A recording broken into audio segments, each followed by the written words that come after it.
Здравейте от Hellbook. Днес ще ви покажем как да си направите невидима папка в Windows XP.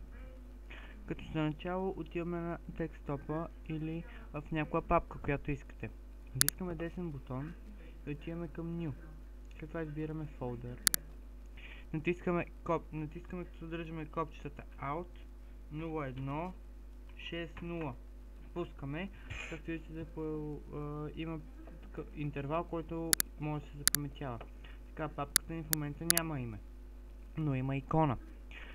Показваме върху папката, цъкаме десен бутон, отиваме на Properties, след това на Customize. Избираме Change Icon, което се намира най-долу и избираме някои от тези три празни икони.